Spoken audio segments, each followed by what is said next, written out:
Hi guys, on this episode of ImmortaTech Solutions, we're going to look at this old Gateway, Windows 98 computer, give it some, we're going to refurbish it and give it some upgrades.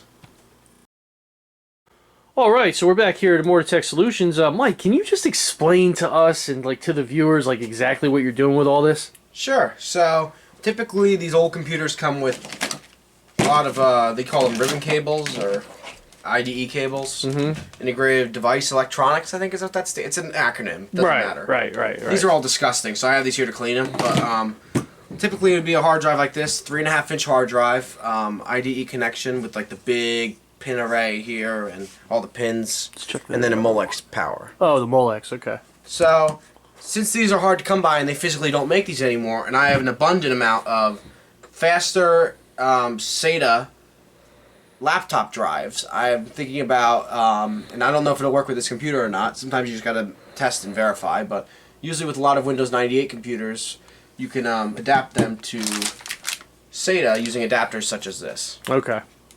And I can't give you guys all the secrets of how to do it, but in general, you adapt with adapter kits. Right. Just look up IDE to SATA, so IDE to SATA adapter on Amazon. Cool. So I have this pretty low hour. I think it has 2,000 hours on it. 200 times it's powered on. I have a SATA. You can see the pins are different there. 2.5-inch hard drive. And using our new FlashForge. Sorry, I used to use a MakerBot in high school. FlashForge 3D printer. We printed some parts. So I have some adapters here that will allow us to mount it to the top of the Gateway. So they'll go like this, and we'll prep it to go on there. So it's 2.5-inch to 3.5-inch adapters I got from a 3D printing website online. Someone was generous enough to make this model. Very nice. So it's going to make the holes more wide out. And then we also got, and if you guys are curious, this is Polymaker's Muted White matte PLA filament. It's a nice color, I like it, and it matches pretty good. Very so cool. This is our 5.25 bay block out, and then this is our floppy block out. This computer is just going to go with the DVD drive. Now, if the floppy drive is working on the computer, I would definitely include it, but sometimes we don't have a ton of floppy drives because they physically don't make them, and if they are, they're like $50 a drive if you went on eBay and tried to buy one. Right. So, if the dust didn't kill the drive after 30 years, then we'll reuse it, but in this case, only one DVD drive works, so we're going to block out the ports so that dust can't get in the computer. Right. Okay, so let's start prepping this. So I'm going to get my laptop hard drive screws, get 4 of those. Yeah, anything doesn't really matter. I'm not really matching screws here, obviously. We'll also clean these cables because we're going to need one of them for the DVD drive.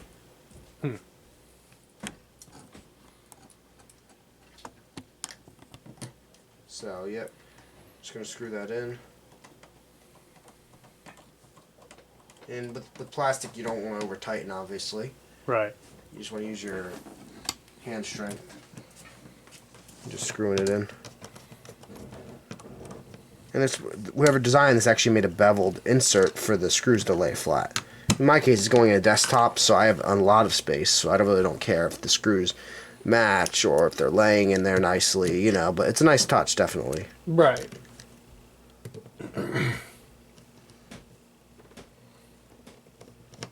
So I gotta screw through the plastic a little bit, now line this up and just sink her on down. This is the first time using this particular 3D printed model, and I like what I'm seeing so far. Yeah, it's coming together very nicely. What's nice is it has a little bit of flex to it, so there we go. Now it's a 3.5-inch hard drive, and if we look at the holes, they should line up. Somewhat. I don't think those are the right ones though, so I'll have to look on my case over here. Let's take a look. I may have did it the wrong way. Let's see. Yeah, because... Okay, let's try flipping it around. First time using this model, and I'm trying to do it without looking at the guide. So I think they actually have to be facing inward. I see what you're saying, yeah. Simple mistake. Yeah, we're not going to edit this out because we want to show that everybody makes mistakes. Yeah, we keep it real here at ImmortaTech Solutions, man. Oh, yeah. Yep. Because I don't want you to feel bad when you're working on your computer and then something goes wrong, Yeah. It's not going to always go perfect. Or you gotta reboot it 18 times. Yeah, that mini Dell we did in the second episode, was it? Yeah. That thing is. Ooh, man, that was rough. Brutal. I think that lines up now. What do you think? If we did like this? Looks pretty Oh good yeah, to that's me, it. man. Yeah. That's how it mounts. Okay. Yeah, it's a nice simple model. It took me about 12 minutes to print. Quick. God, with my old printer, it probably would have taken like half hour, 45 minutes. Yeah, that's definitely quick. You see? Lines up with the holes now. Very nice. So this is a standard hole pattern. If you're wondering, how did that work so perfect? It's standard. Right. It hasn't changed in like 30 years. Right. So, and we have our hot glue gun warming up here. You may be wondering, Michael, why are you using a hot glue gun? So, as we see here, these connectors sometimes are a little bit loose and hard to work with. Right. So, and I don't want the pins coming out when you try to, because these Molex connectors are notoriously hard to plug in. So hot glue has been used for years to fasten things, and if this does work, we'll also hot glue it in there. Especially when we ship these computers on eBay, we want to make sure nothing comes loose. So you just put enough hot glue in the connector just to kind of, and then while it's drying, you just make sure that you kind of guide it to its position where it needs to be, straight, straight pins, and then it'll cure. Very And nice. it's not hot enough where it's going to warp anything, but just hot enough where it's going to hold its place. Obviously, don't burn your hands on this. I've done it a few times. It's a lot of fun. Said no one ever. Yeah. A little bit overzealous there. Maybe just add a touch more. And you just get rid of all these strings. It doesn't look that bad. And it just really... See, and then you set your pins. Kind of use your hand, set the pins. And then let it cure. Let it warm, let it cool off. Very nice. So then we also got our SATA cable here. And now with this adapter in particular, it can go both ways. You can use a SATA device in an IDE controlled computer, or you can use a IDE hard drive in a modern desktop. So if you were to put that in, you would put this in the connector, you know. Yeah. And then it'll say on this board, SATA to IDE hard drive or IDE to SATA hard drive. So we're going to a SATA hard drive. Right. So now that this is starting to cool off, we can take a look. It's still a little warm. Nice hot glue gun. I got a Gorilla Glue hot glue gun. So meanwhile, we'll clean off these cables and pick which one to use. Okay. So I got my Simple Green here. I'm just going to clean them up, you know, scrub them up. So I don't want a customer to open the computer one day, which, you know, if you do it within 30 days, it voids warranty. But besides that, if you don't care and you know how to work on a computer, then by all means, work on your computer. But I'm not going to stop you. But like this, I don't want anybody seeing that ever. It's not appropriate. It's disgusting cables when you're working on a computer. Yeah, we definitely advertise cleanliness here at ImmortaTech Solutions. I mean, if you look around, we actually cleaned up a lot in here. I mean, Yeah. down there we got all of our cables organized. Yeah, we actually tables just cleaned clean. up the shop here for this latest episode. latest episode. So Yeah. as you can see, floor is clean, nice and clean. Yep, working on it. It's still a little bit of a mess here. We have too many computers, so we're offering good prices. I think our refurbished desktops, the vintage ones, usually go from $150 to $175. I think that's what they used to be, right? Right. We haven't right. sold them in a couple months now, but that's usually what we sell them at. I have Right. to look at the current pricing, but that sounds about right. Yeah. But if you want up-to-date pricing, because by the time you watch this video, it might be a few years old or whatever, you just go on our eBay store, ImmortaTech Solutions, and you go to our link tree or any other associated links, and you can find us. Awesome. So yeah, I'm just giving you a few seconds. You can fast forward this if you'd like, guys. I'm just going to be cleaning these cables. Yeah. It's a little tedious, not going to lie, but it looks really good when you have a clean cable. It's a light gray cable, so if you have any dirt on here, it's going to look terrible. Right. Like, imagine buying that. You'd be like, ew. You know, like... Yeah. Which is not going to affect the performance, and if I'm sterilizing it with a tough cleaner like this, like Simple Green, people clean their houses with this, you know? I don't know, man. Matt knows from a lot of my jobs, man. I've seen dust kill computers, man. Oh, dust definitely does kill computers. You know why? You know? Why's that? You know what? You explained that in a previous video, but we could definitely repeat that. Wait, because it heats up, right? And then it can't breathe. It can't like ventilate. Right, So that exactly. or breathe, that I call is like an English thing. You know, like, oh, it can't breathe. Like in reality, no. It's like can't ventilate properly, and then that causes the computer to overheat, and then overheating kills components. Right. it starts by decreasing your performance of your computer, and then, but don't start thinking, well, Michael said, no, okay, there's a lot of reasons your computer cannot be performing properly. You could have a slow drive. Right. For example, that's why I'm using these SATA hard drives. Right. I usually do SATA SSDs in laptops, but I'm using a hard drive in this computer because, I mean, it's still faster than a 3.5-inch IDE drive that's way older than this. This is from 2012, and this is from like...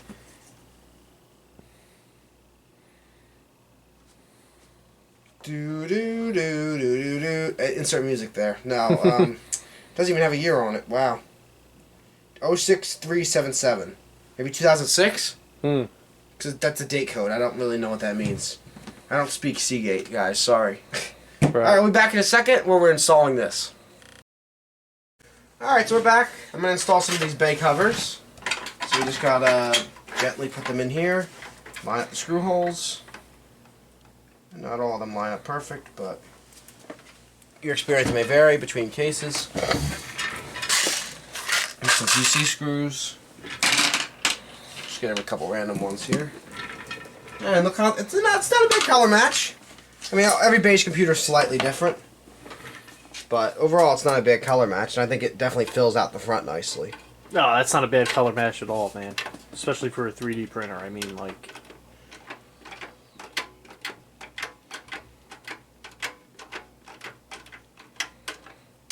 I like to hand screw these ones in because I want to make sure that it, you know, goes in properly. Yeah, right. Use 2 screws because it doesn't. It's just a aesthetic thing. For some reason, only one of the screw holes lines up, but it could just be this case. But you want to let it bite, but you don't want to be like you want to kind of, you know, back and forth, so you don't snap it. Right. And eventually, you just drive it on in.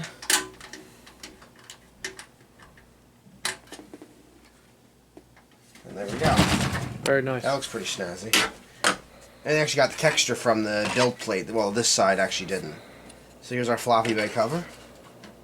Looks pretty nice. Yeah, See the screws line up great too. Screws line up great. Whoever measured this and created this model did a great job. I know how to create 3D models, but if someone already creates it, I mean, they want to see, pardon me, get used. Right.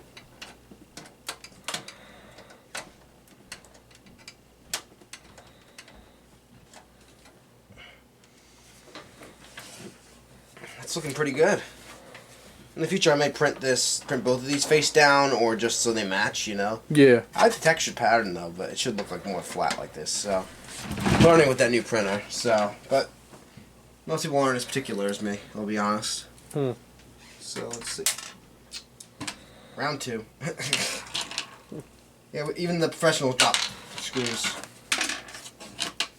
Round 3. There you go, through this little hole. Here we go.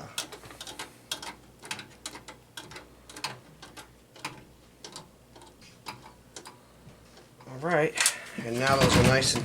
Good job, man. Nice and... Oh, thank you. And then now these are nice and mounted. Next we'll install our DVD drive, which will be...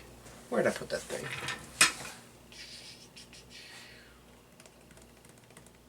I just had, didn't I? DVD drive. I'll be right back after these brief messages. Bye. Alright, now that we have our beige DVD drive, I'm just going to go like this. And this was tested on a nice bench computer right here with all the dust on it. Hey, like my jokes? Anyway, yeah. There we go. Very nice. Very nice. Wow, That that looks finished front. cool. And I got all the scuffs out of this. very nice. Oh, tickle in my throat. You know how the allergies are. Yeah. Now grab some DVD drive screws. I just get them from machines that are getting destroyed. So they're not always gonna match, but we'll use 4.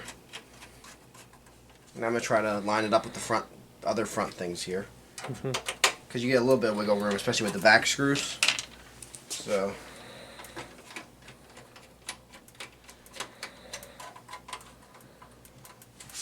Okay.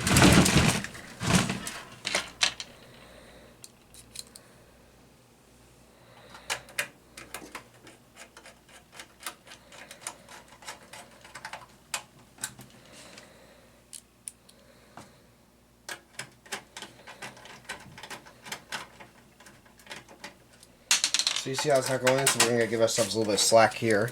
So we'll loosen that screw, and then we'll just put this screw in.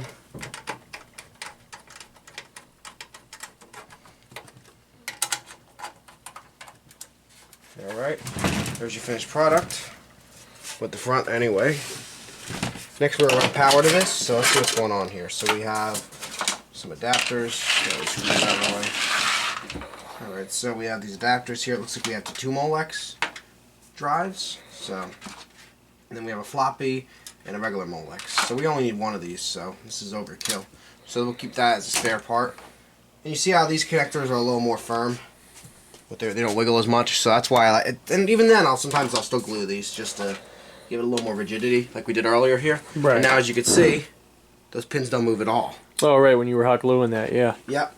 And hot glue has been used for years in computers and board building and things like that. So I don't think it's some hack or anything. It's actually a pretty respectable and well-used thing. Behind the scenes. Yep. All So the pros, we're gonna man. put this right here for the adapter, because the adapter actually doesn't need to be powered. Look how easy it is to plug in now. Usually you gotta just line up your pins and then hold on. Sometimes they get a little finicky, so you gotta use your fingernail and just kind of. There we go.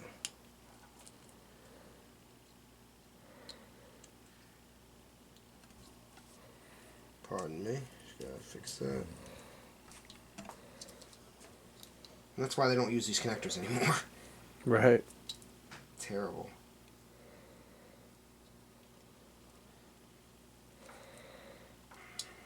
If it's not working, then you get some pliers and sometimes just modify it a little bit.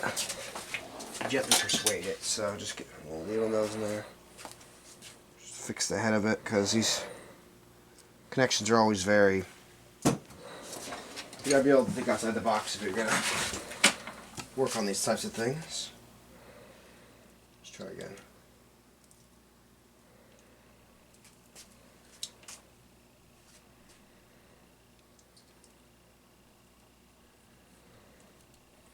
There we go.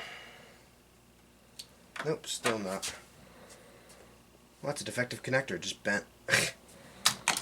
Alright, well, we'll get another replacement for that. Actually, we don't need to. Looks like it just uses a floppy drive thing to power this. So, and since we don't have a floppy drive, we'll just do that. Those adapters that come with the kits aren't always the best. They usually work, but occasionally they don't. You just replace them. You know. Good job winning your way around that. Oh, thank you. Yeah. So now that we have our floppy cable here all nice and clean, got a little dirt on it still. Just get that. Could just be staining, yeah. So, no big deal. So we're going to look for our first IDE port here. JPT1 right there. So that's JPT1, so this has to be JPT2 because it's the second one. This is for the disk drive. The optical disk drive or the CD drive, DVD drive. So then we're going to route our cables through here, up to here, and plug her on. Alright. And this could go in our empty space up here, like so. Look how clean and nice that is. Very nice. And then from there, we're going to install our little hard drive from earlier. So we're going to bring them on in here, line them up.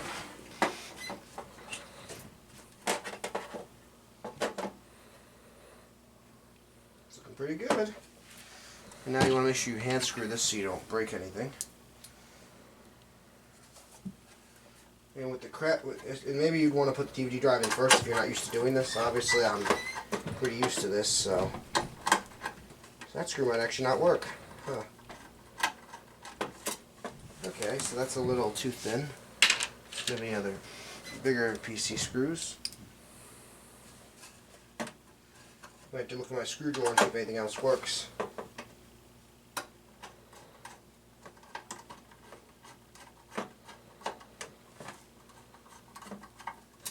Yeah, these are a little bit too small, so let's see what else I have. Fan screws might be too big, yeah. Let's see.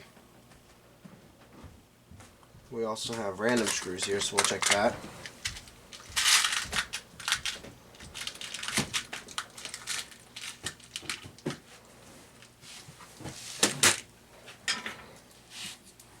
try another one of these with like a little bit more thread on it so we can see if they'll plug in.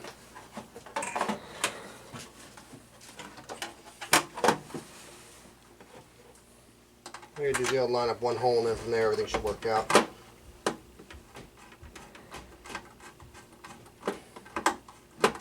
Yeah, nope. So, okay, let's try a different screw then.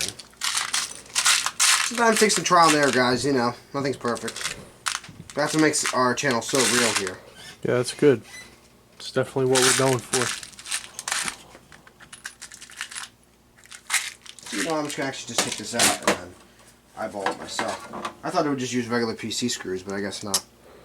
Oh, you know what it probably relies on? Screws going through it. And then bolting to something. Oh, that's what this model relies on. So I'm gonna have to figure out a way around that now. So take a look at some of our screws here. Anything with like a bitey thread would probably do a good job. I mean, I don't think fan screws would fit, but let's take a look. It might actually. No. It was worth a shot. We could always drill the holes a little bit bigger too if we want to. Mm-hmm. That one would work, skinny. And that does fit in. So I guess that's one option. So I'll put this back in. Nothing wrong with fan screws. They're actually great because they're made to drill into plastic. Like a plastic computer fan. Right.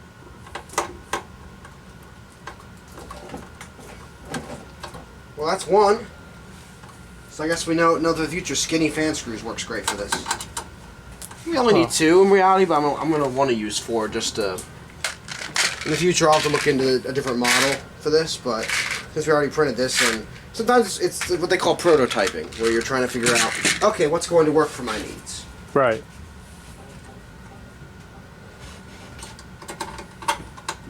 Sometimes you can just make this work, too. It just bites right through the metal, see? Yeah. It's got those really tough threads on it. It's sort of working, but yeah. All right, so we get two more in there. So I guess I know now that fan screws works for this. You just got to find the skinny ones. So see, like even you kind of learn something new every day, right? I mean, yeah, even when I'm doing something that I've did 1,000 times before, there's always something a little bit more intricate and different. yeah, that's what's so fun about like working on computers in the shop. You see, now look how firm that is. I can pick it up by the hard drive. Oh, that's great. So Always learning something try a regular new. size fan screw. It might work. Sometimes you might have to drill the holes a little bigger, but Yeah. I think it'll tunnel in. Oh, it is, yeah. So I guess you just use fan screws with this model. Well, then again, most of them would just go, if I was putting a small hard drive in this, I would put it in the 5 1/4 bay, which is or the floppy bay, one of these two. Right. Which I believe they make a model where and I modified it actually, where it actually is made to hold a regular hard drive in a 5 1/4 bay right over here. Or a floppy drive, they're the same size. And then from there, I think I just put a cover over this in a 3D modeling program. Right. So then I could just have a hard drive holder, which also has the screws here. This was made on the old 3D printer. You can see it's pretty good quality. Had a little jump there, but besides that. Oh yeah, there it is. That's the model I made. Except I made it in black here, but. Very nice. So I can mount a 3.5-inch hard drive here. Cool. If I can do that with a 2.5-inch, because I'm first time using a laptop hard drive with one of these old computers. I'm not even sure if it's going to fully work, but we'll see. So next, what we're going to do is we're going to make sure that's tight. Okay. We're going to come on in here, look for our key, little nub right here. Don't trip now. And we're going to look for IDE to SATA hard drive. So it's that connector. So what we're going to do there is we're going to put this on here, and then to ensure it's not going to move, we're going to plug in our hot glue gun and glue it a little bit. And then once this is in, I'm actually going to glue, because this is a big board, I'm actually going to glue this into the socket as well. But not in the socket, on like the little plastic nubs, so that it's easy to take out if you need to, but it's sturdy in transport and normal daily use. Right, right. I mean, this is pretty solid, actually. But sometimes I like to just, take extra precaution, because last thing I'll need is for somebody to have to worry about shipping a computer back. I don't want to put that worry on anybody. So, yeah, I think we're running a little bit low on hot glue. Let me get some more of that. You could just show them the computer and our progress we're currently doing. Get some more hot glue. Very cool.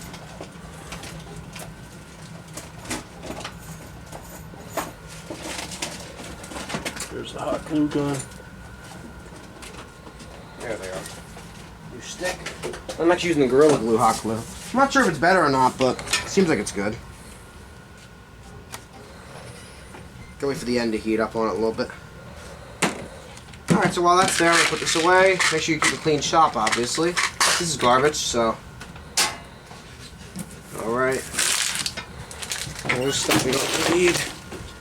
Okay, so we got all that set up now. Now we're going to wait for that hot glue to warm up for a second. There it is. And just a little reinforcement, see? Right here. And maybe a little bit right here.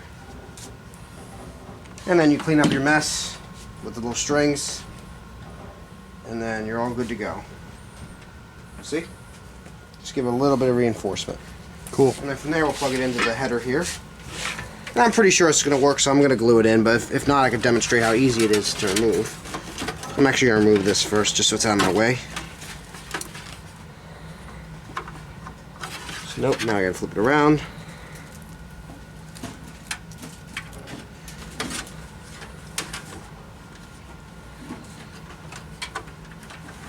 So now that that's in there, you see how there's some gaps right there I could fill? So I'm going to come right in here. You see right here? And just do a little dot. Just to reinforce it. And I'm not getting in the pins, you notice. You see, I'm just getting on the little plastic connector edges. Yeah. You see? And it's a pretty clean job. You got yourself a little adapter there now. I see some junk I can remove. Some blobbing of the hot glue. I don't want to make a total mess here, so just... There we go. And from there, I'm going to plug this back in.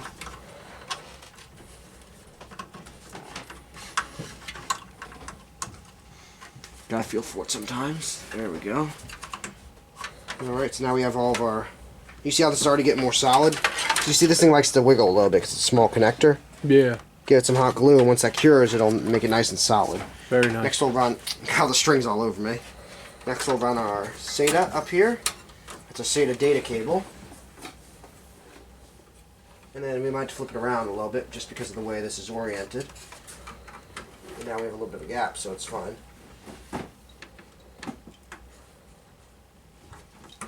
You know, I'm looking at that actually, and I don't like the way it's bending, so I'm gonna undo this cable, which you'll see is pretty easy with the hot glue. If you really try, just easy, see? Mm-hmm. And I'm gonna use the bent end just because the way that's oriented up there is gonna make it difficult. Right. Make sure you put your cable on right, too. Nice adapter though, everything fits pretty tight. I'm gonna give it a little more hot glue on the adapter side as well. It gets on the board a little bit. Hot glue's not conductive, it doesn't really matter. It's not a fashion statement, nobody's gonna be looking in here being like, oh, you got hot glue on your computer. Oh, that's it, you know. It's functional, and it's the way that if you ever take like a power supply apart, which I don't recommend you do because they're high voltage, but let's say you do. You all see a lot of hot glue in there, and like white glue and things like that, like these big like globs everywhere, because they did functionality. Right. So now we'll see here.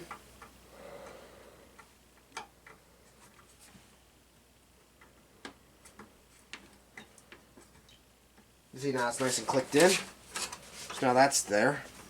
It's a little bit of a tight length, but if we just stretch this out a little bit, it'll kind of... Yeah, it got a little bit of play in it, that's enough, you know. And then not to put any weight on it, we're going to do this. So I'm going to snake this underneath. You see our card, and about this computer a little bit, you see our card mounted CPU. It's not a socketed CPU. Well, it is socketed, but it's actually, it's like a card slot CPU, which is a Pentium 2, yeah. Oh, cool. But that's different than what they do nowadays with the little CPUs like I showed you in the trays in previous episodes. Right. RAM is still a RAM stick, but... Okay, and if you stay right there, I'm going to get IDE to SATA adapter so I can power that hard drive. Okay. So look at our SATA cables here. Look how many SATA cables we have. Wow. Found these Molex cables bin. There's a lot of little adapters here. So there's our adapter that we need. And then, you know, I'm going to do the trick with the solidifying of the cables. So we're just going to do a little dab in there, a little dab in there, a little dab in there, a little dab in there, and solidify it all up. And it looks like it came like that from the factory in reality when you do it right. Right. I mean, hell, the things you see coming out of factories sometimes aren't even that good looking. But no, this, and jokes aside, this is pretty good looking. And then from there, we'll make sure that this can reach this power cable. Put that down so it stops burning my hand. And then make sure that this can reach up here where it'll plug into our DVD drive. And then a little bit of a tight fit, but gotta get your hand in there and kind of wriggle around. It's not the most glamorous part though. Oh, it's right there. My bad. Every DVD drive is different. It has on the right side, left side, you know. Actually, since we have an adapter, I'm gonna give it the longer cable here, and you'll see why in a second. Because it'll be easier on me. So you see that? And then look, with the length of this adapter, it'll fit regardless. Oh, very nice. So, plug this in. You see how that perfectly went in? Yes. The hot glue normally allows you to do that, unless the pins are already damaged or something. Oh, wow. You see, even with that cheaper connector, like obviously you're not gonna get anything that's as good as like the '90s made it. You know, Right, right. From there, we'll just go like this. Plug in our masterpiece to power, and there you have it, a conversion. All right, man. And then from there, you can show them that. I'm gonna get some zip ties and clean it up a little bit. All right. Alright, now of course, Michael has a bucket of zip ties. Show him this. Oh, yeah, the zip ties. I got a good deal on them at the Vintage Computer Festival. Oh, very nice. So, and then get some side cutters. These are like wire cutter type things. Heiko makes. Really comfortable, and they cut zip ties like nothing. Right. I'm not gonna do it on a good zip tie. You get the idea. Right. Okay, so now we're gonna clean up here a little bit. So I'm gonna take the weight off of this cable but you don't want to do it too tight because it's still connected there. So just a little bit like this. You know, give it a little zip tie action going on here. Let it breathe a little bit, so I'm giving it a little bit of slack, and then boom. See, now it's got a nice balanced slack, and that's how good it cuts. Very nice. And then next, we're going to go to the next computer here. If I'm not mistaken, I believe this did turn on before. It's been a few months, I'm not going to lie. I have a lot of projects around here, so not everything is sequential, I guess you could say. Right, right. Sorry, I thought I needed to get something, but I found the zip ties anyway.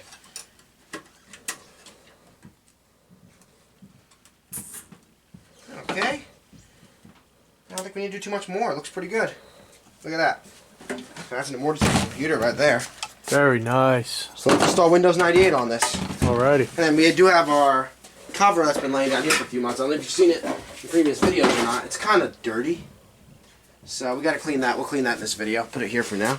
You see all the stickers and warranty stickers. Well, I am the warranty, but besides that. So now, give it VGA. We'll give it power. Alright, hold your horses, dude. Not yet. It's ready to go. Not yet, dude. He's excited, huh? Computers from that era are just ready to go. For some reason, the keyboard connector, instead of being purple, is orange, and the mouse connector is pink. And Gateway and their infinite wisdom, I guess. Just by being green and purple is like what the normal PS2 colors are, you know? Right. And I have wireless mice. I know, wireless mouse and keyboard. For that time period, it's pretty rare, actually. Right. But what's weird is the adapter has a PS2 connector for the keyboard, and then the mouse has USB. Oh, okay. Why wouldn't that be either both PS2 or both USB? I don't know, man. I think it was like a transition time. Yeah, that's probably period, what you know? it was. That's a good point. So I'll put all these random screws back. Hold on, those don't go there. Silver fan screws go there. All my fan screws up here. I even have black fan screws for when you need it for a custom gaming board. If you specify in your order, we can make sure that you have that. Alright, so next, before I get too distracted, we gotta look for our boot disk. We gotta install Windows 98.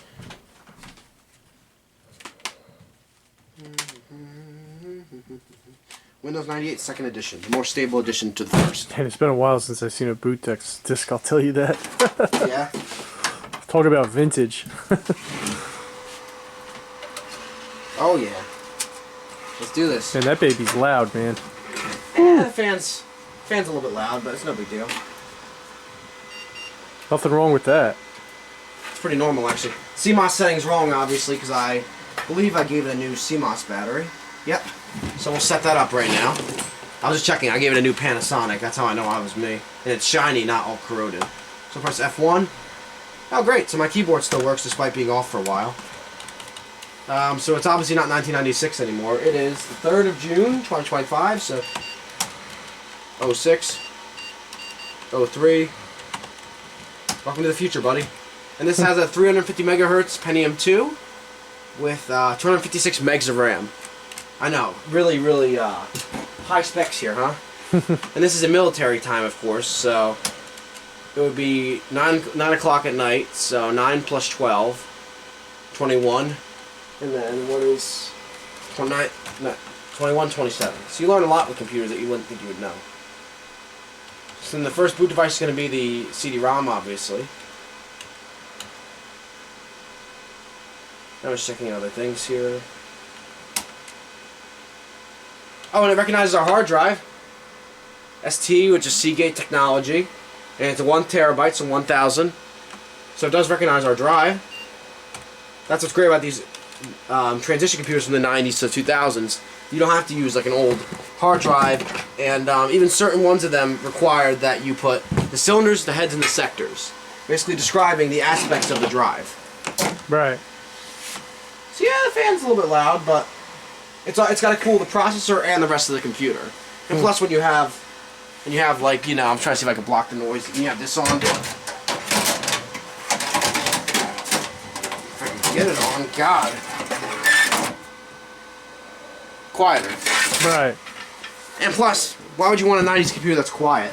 The whole point's to have like the way it was, you know? Yeah. I mean, I could put like a knock to a fan in there and make it like really quiet, but like one of those be quiet fans. Right. I can do whatever customer wants, but it's not really needed oftentimes. That's a good way to explain that.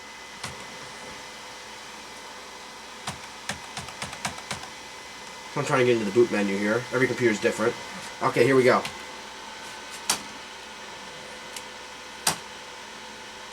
And I have my lovely directions that I wrote here from a YouTube video years ago. I stole it. Well, not stole it, but I got how to install Windows 98. Pretty nice. Because I don't remember every single little Right. thing, obviously. So we got to configure the first hard disk. And you see how the screen's a little bit off? I'm going to auto adjust it. Oh, at least I thought it would. I guess not.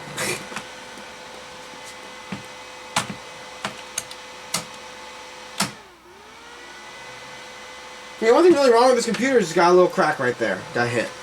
But other than that, I mean, even that's not. Oh, that's not so bad. Yeah. If I'm not mistaken, I think I may have reinforced it from the inside as well. I'm not sure.